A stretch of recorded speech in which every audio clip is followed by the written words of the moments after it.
Hai guys, review drama lagi bareng Delicious.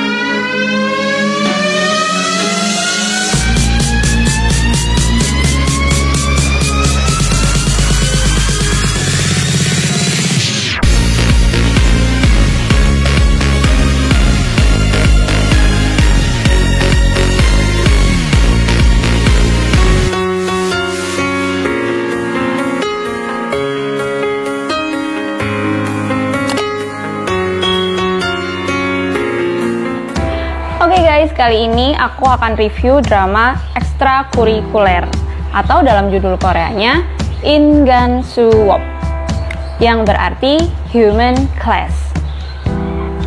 Diperankan oleh beberapa aktor dan aktris muda, antara lain Kim Dong-hee sebagai Oh Ji-soo, Jong Da-bin sebagai So Min-hee, Park Ju-hyun sebagai Bae Kyo-ri, dan Nam Yoon-soo sebagai Kwak Ki-tae. Nah, mereka berempat ini adalah siswa SMA di sekolah yang sama. Oh Ji-soo adalah seorang siswa teladan di SMA-nya, dan dia ingin sekali menjadi mahasiswa setelah lulus SMA. Tapi karena tidak tinggal dengan orang tuanya, dia harus mencari uang sendiri untuk membiayai hidup dan sekolahnya. FYI ya guys, jadi kalau di Korea tuh cukup wajar bagi pelajar SMA atau mahasiswa untuk tinggal jauh dengan orang tuanya. Ini mungkin terjadi kalau rumah dia dan sekolah tuh cukup jauh jaraknya, jadi dia lebih memilih untuk nyari tempat atau kayak kos gitu yang deket dengan area sekolahnya. Nah, biasanya supaya punya tambahan uang jajan, mereka biasanya kerja part-time, kayak kerja di restoran-restoran kecil gitu, atau di toko yang kayak minimarket gitu. Tapi, yang Ji-soo lakukan untuk menghasilkan uang bukan dengan kerja part-time yang seperti itu, melainkan melakukan bisnis ilegal, yaitu kencan berbayar. Nah, dalam bisnisnya ini, Ji-soo adalah perantara yang menghubungkan si cewek-cewek dengan orang yang membayar atau orang yang melakukan pemesanan kencan itu. Tapi dalam drama ini Ji-soo pernah mengatakan kalau dia bukan perantara seperti yang orang lain pikirkan. Menurut Ji-soo, bisnis yang dia lakukan lebih ke jasa perlindungan. Jadi sistem kerja bisnisnya Ji-soo tuh kayak gini. Nanti ada orang laki-laki yang pesan untuk kencan berbayar lewat Ji-soo, yaitu dia ngechat gitu, ngirim chatting gitu ke Ji-soo. Nah, Ji-soo-nya akan minta data diri orangnya kayak nama, umur, dan nomor handphone. Terus Ji-soo akan share data ini ke si cewek-cewek tadi. Nah, Ji-soo tuh punya kayak grup chat sendiri sama cewek-cewek itu. Jadi dia share di grup chat itu, nanti salah satu ceweknya akan ngambil pesanan itu tadi. Nah, terus ada satu orang yang disebut sebagai mitra bisnisnya Ji-soo. Orang ini bertugas untuk mengantar, menjaga, dan menjemput cewek-cewek itu tadi. Dan semua cewek-cewek yang ada di bisnisnya Ji-soo ini, mereka tuh kayak punya semacam gelang gitu. Fungsinya untuk memberikan sinyal jika terjadi sesuatu sama mereka. Mereka kan pakai gelang, terus nanti kalau seandainya orang yang lagi kencan sama cewek-cewek itu melakukan tindakan yang mungkin membahayakan ceweknya, nah cewek itu bisa kayak langsung pegang gelang atau ketuk gelangnya ini beberapa kali, dan nanti gelang ini yang akan mengirimkan sinyal bantuan kepada Ji-soo dan si mitra kerjanya Ji-soo itu. Nah, mitra kerja Ji-soo ini tadi yang akan turun tangan untuk mengatasi masalah atau menyelamatkan cewek itu tadi. Nah, makanya itu Ji-soo menganggap bahwa bisnis yang dia lakukan ini adalah jasa perlindungan, yaitu melindungi si cewek-cewek itu tadi. Jadi selama bisnis berlangsung, Jisoo nggak pernah sama sekali ketemu cewek-cewek itu, cuma lewat chat aja. Jadi yang ketemu ya si mitra bisnisnya aja gitu.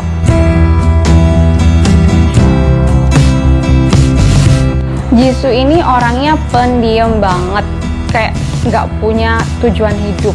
Ya udah apa yang ada ya dijalanin, nggak ada cita-cita juga gitu. Tapi prestasi di sekolahnya bagus. Bahkan saking diamnya dia dan nggak pernah buat onar, karena dia juga nggak punya temen, dia tuh sama sekali nggak punya catatan buruk di sekolah. Dan yang lucu tuh bahkan gurunya sampai pernah nasehatin dia, bilang gini, kamu harus buat masalah kecil sesekali, jika tidak nanti tiba-tiba bisa langsung masalah besar. Bener aja sih. Baekhyori ini berkebalikan kehidupannya dengan Jisoo. Dia anaknya orang kaya, hidup berkecukupan, punya banyak teman, bahkan dari mulai junior, seangkatan, senior, dia punya banyak banget teman, mudah sekali bergaul. Tapi yang menjadi kekurangan dalam hidupnya adalah orang tuanya yang terlalu mengekang cara hidupnya, membuat dia ingin berontak. Sehingga ketika Baekhyori tahu tentang bisnis yang dijalani oleh Jisoo, dia tertarik untuk bergabung. Somini, dia ini gadis biasa, bukan anak orang kaya, jadi ya dari keluarga menengah gitu. Terus dia punya pacar, yaitu Kwakite. Tapi hubungan mereka ini kurang baik karena Somini lebih banyak dimanfaatkan sama Kite. Contohnya, misalnya mereka main game di kayak kalau di sini warnet ya, itu Somini yang suruh bayar. Terus kalau nggak gitu karaokean bareng teman-teman gitu, Somini yang suruh traktir. Tapi selain itu, Somini sendiri juga selalu pingin beliin barang-barang mahal untuk Kwakite. Nah, untuk bisa memenuhi semua itu, Somini juga harus menghasilkan uang sendiri dong. Dan cara yang dia lakukan juga salah, karena dia ikut kencan berbayar untuk menghasilkan uang. Kencan berbayarnya di tempat Jisoo. Jadi sebenarnya dia juga masuk di grupnya Jisoo, tapi Somini ini nggak pernah tahu kalau ternyata orang yang memerantarakan dia itu adalah teman SMA-nya sendiri. Sedangkan Kwakite yang merupakan pacarnya Somini ini, dalam drama ini nggak begitu dijelaskan tentang kehidupan pribadi dia, tapi yang jelas dia adalah murid populer di sekolahnya, tapi dia suka menindas teman-temannya yang lebih lemah dari dia. Waktu aku tahu kalau drama ini menceritakan tentang situs online untuk kencan berbayar, aku jadi ingat sama kejadian di Korea yang sampai saat ini juga masih hangat diperbincangkan, yaitu NCH Room. Tapi drama ini fiksi ya, jadi mungkin ada sedikit kemiripan aja dengan kasus itu. Terus aku suka banget gimana setiap karakter bisa benar-benar masuk dalam peran mereka masing-masing, terutama Oh Jisoo, karena dia di sini polos banget kan, jadi orang benar-benar kayak aduh nggak dewasa sama sekali gitu. Tapi dia bisa berubah jadi seorang yang pemarah, apalagi ketika bisnisnya mulai berantakan semenjak Baekhyori ikut campur. Terus acting dia waktu lagi frustrasi dan ketakutan itu benar-benar keren banget sih menurut aku. Untuk dramanya sendiri, adegan-adegan ketika bisnisnya Jisoo ini dijalankan itu nggak begitu banyak kok. Paling cuma di episode-episode awal aja. Itu pun screen time-nya juga nggak terlalu banyak. Justru lebih banyak dibahas ketika bisnisnya Jisoo ini mulai berantakan. Kayak cewek-cewek yang di grup dia itu mulai keluar, nggak gabung lagi sama Jisoo. Terus dia dikejar preman karena premannya ini punya pacar, punya cewek. Nah ceweknya ini pernah pakai jasanya Jisoo gitu. Jadi premannya nggak terima dan ngejar Jisoo. Terus mitra bisnisnya yang tadi itu juga dihajar habis-habisan sampai masuk rumah sakit, dihajar sama premannya. Dan juga tindakan-tindakan yang udah dilakukan Jisoo ini mulai ketahuan dan diincar sama polisi. Jadi kalau menurut aku, drama ini lebih mengarah untuk menunjukkan ke kita akibat dari kejahatan-kejahatan yang dilakukan sama Jisoo. Akhir cerita drama ini cukup bikin sebel, tapi sebenarnya aku udah biasa sih kena PHP sama drama Korea, dimana akhir ceritanya tuh kurang jelas. Jadi masih ada hal yang bikin penasaran gitu, karena belum tuntas gitu loh. Tapi untuk drama ini, meskipun endingnya kurang jelas, karena kita nggak dikasih lihat nasibnya Jisoo tuh kayak gimana akhirnya.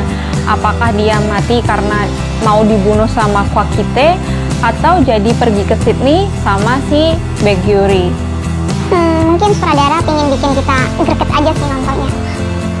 Well, kalau menurut aku meskipun endingnya kayak begitu, tapi drama ini udah menunjukkan poin yang dia inginkan, yaitu dampak yang diterima oleh para karakter dari setiap kesalahan yang sudah mereka lakukan.